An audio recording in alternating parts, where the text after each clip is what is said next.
હરેક ચૂંટણીઓનો બહિષ્કાર કરવાના છે, ગોટાએ ખવડાવતા છે, બધું કરે છે, તો આ ખેડૂતોને ભોળવીને વોટ લઈ જાય છે દર ફેરા। 22 ગામના ખેડૂતો અમે આ ચૂંટણીનો બહિષ્કાર કરશો, બધા જ આવશે પણ અમારો સંતોષ નહીં થાય આ કેનાલનો ત્યાં સુધી અમે કોઈ પણ 22 ગામના ખેડૂતો વોટ કરવા જવાના નથી। સરકારને બધી ખબર છે અમારી શું માંગો છે અને અમે ક્યાં ક્યાં જઈ રહ્યા છીએ। અહીંના ખેડૂતો 10 વર્ષથી હેરાન થાય છે।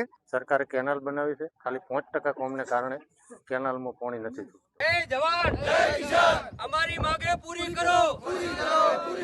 અમારે આ જો કેનાલમાં પાણી છોડશે અને આ જે કામ બાકી છે એ પૂરું કરશે તો અમે હોશેથી વોટિંગ કરવા જઈશું। બાકી અમે ચૂંટણીના હરેક ચૂંટણીઓનો બહિષ્કાર કરવાના છે। બધા ખેડૂતો લગભગ 500 થી ઉપર છે, દર ચૂંટણી આવે છે, હારી વાતો કરે છે, ગોટાએ ખવડાવતા છે, બધું કરે છે, તો આ ખેડૂતોને ભોળવીને વોટ લઈ જાય છે દર ફેરા। બાકી હાલના ખેડૂતોએ નક્કી કર્યું છે જ્યાં સુધી આ કેનાલમાં પાણી નહીં છોડવામાં આવે ને ત્યાં સુધી એક પણ ખેડૂત કોઈ ખેતર સિવાય બહાર નહીં નીકળે વોટ કરવા।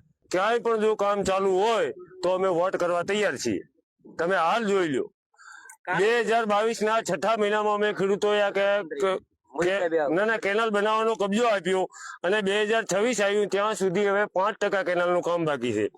અને હવે તો મારા માનવા પ્રમાણે તાપમાનથી પડી કેનાલ ફાટી જાય છે પાણી સિવાય, એમને હુકાય ને અહીં તાપમાન બહુ છે। તો હવે આ 4 વર્ષ થઈ ગયા અને એ ટાઈમે એવું હતું કે 14 મહિનાની અંદર આ કામ પૂરું કરવું। એના માટે કરીને નાના પેકેજ બનાવ્યા 8-8 કિલોમીટરના 4 ઝડપી કામ પૂરું કરવા માટે। તો ઝડપી આ લોકોએ ક્યાં કર્યું છે તમે તમારી નજરે જોઈ રહ્યા છો। આ ભારતમાલા રોડ છે, આ કેનાલનું કામ આપણે ઉભાઈ બાકી પડ્યું, કામ ચાલુ હોય તો અમને બતાવો। 22 ગામના ખેડૂતો અમે આ ચૂંટણીનો બહિષ્કાર કરશો અને આજુબાજુના અમારા જે પણ ખેડૂતોના ગામ છે એમને પણ અમારી સાથે અમે અપીલ કરીએ છીએ કે અમારા દખમાં ભાગ કરે અને એ પણ અમારી સાથે જોડાય અને ચૂંટણીનો બહિષ્કાર કરે। બધા જ આવશે પણ અમારો સંતોષ નહીં થાય આ કેનાલનો ત્યાં સુધી અમે કોઈ પણ 22 ગામના ખેડૂતો વોટ કરવા જવાના નથી। અમે બધા ખેડૂતો આજે અમારા કેનાલમાં બાકી રહેલું કામ પૂરું નથી કર્યું એના આક્રોશમાં બધા ભેળા થયા છીએ અને ચૂંટણીનો સદંતર બહિષ્કાર કરવાનો નિર્ણય લીધો। સરકારને બધી ખબર છે અમારી શું માંગો છે અને અમે ક્યાં ક્યાં જઈ રહ્યા છીએ। બાકી ખેડૂતોને જ્યારે સીમા એની હદ વટાવી ચૂક્યા હોય સહન શક્તિની, ત્યારે અમે આ નિર્ણય બધાએ લીધો છે અને ચૂંટણી બહિષ્કારનો નિર્ણય લીધો છે। ભૂપેન્દ્રભાઈ પટેલ સાહેબથી કરી અને નાનામાં નાના સરપંચ, ડેપ્યુટી સરપંચ ને સભ્યશ્રીઓની અમે કરેલી છે। દેવપરાથી સુઈગામ કેનાલ કહેવામાં આવે છે અને અહીંના ખેડૂતો 10 વર્ષથી હેરાન થાય છે। આ બધી સરકારને ખબર જ છે, અમારે કોઈ જણાવવાની જરૂર નથી। ચૂંટણી બહિષ્કાર, પાણી છૂટશે કેનાલમાં તો જ ત્યાં ચૂંટણીના બૂથ ઉપર ખેડૂત જશે। અમારો લોટ ગર્જન ઉપર વાળો કૃષ્ણ કનૈયો છે, કોઈ પણ આવે તમારા જેવો ભાઈ પત્રકાર આવે કે આજે વાતે કરી છે હવેથી કરીને વિડીયો કે કોઈથી ફોનમાં વાત કરવાની નથી કોઈ ખેડૂતોને। એક જ નિર્ણય, ચૂંટણી બહિષ્કાર। પાણી છૂટશે તો બૂથ ઉપર જઈ ખેડૂતો હોંશે જઈને વધાઈ લેશે। અમારી મુખ્ય માંગ મેન કેનાલની જ છે, બીજી કાંઈ નથી। બીજું તો અમને કુદરતે ઘણું બધું આપ્યું છે, પણ અમારી જે આ દેવપુરાથી સોઈગામ ડાયરેક્ટ ડિસ્ટ્રિક્ટ કેનાલ આ 2022 ના 6ઠા મહિનામાં અમે ખેડૂતોએ કબજો આપી દીધો નિગમને ઓલરેડી કામ કરવા માટે। સરકારે એવું કીધું હતું કે આ જમીન સંપાદનની પ્રક્રિયા લાંબા સમયની 3 વર્ષની છે, જો તમારે ઝડપી પાણી જોતું હોય તો જમીન આપી દો। તો અમે 2022 ના 6ઠા મહિનામાં કબજા પાવતી મારી પાસે પડી છે, મારી જમીન કપાણી છે, અમે 6ઠા મહિનામાં કબજો આપી દીધો 2022માં। તો એને આ 2026 આવ્યું અને 2 થી 5% કામ બાકી છે કેનાલનું। તો હજારો ખેડૂતોનું મારે લાખો કરોડો રૂપિયાનું નુકસાન થાય ખેતીમાં।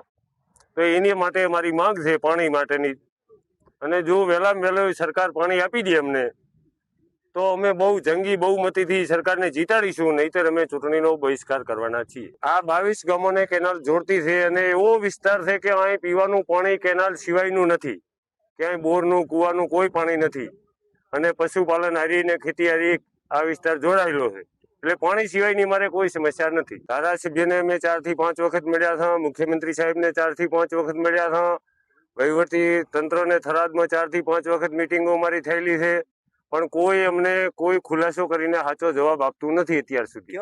આશ્વાસન ખૂબ સારા આપવામાં આવે છે, પણ અમે અમારી નજરે જોઈ રહ્યા હતા 5% કામ જો બાકી સરકાર ધારે તો 1 મહિનાની અંદર પૂરું થઈ જાય, તો એને બદલે આ 2026 આવ્યું એટલે મૂળ સરકારને કામ કરવાની નીતિ નથી, એમને ચોખ્ખું દેખાય। અમારા 22 ગામના ખેડૂતોની રણનીતિ એ જ રહેવાની છે, જો આ કેનાલનું વહેલામાં વહેલું કામ પૂરું કરવામાં નહીં આવે તો ચૂંટણી બહિષ્કાર।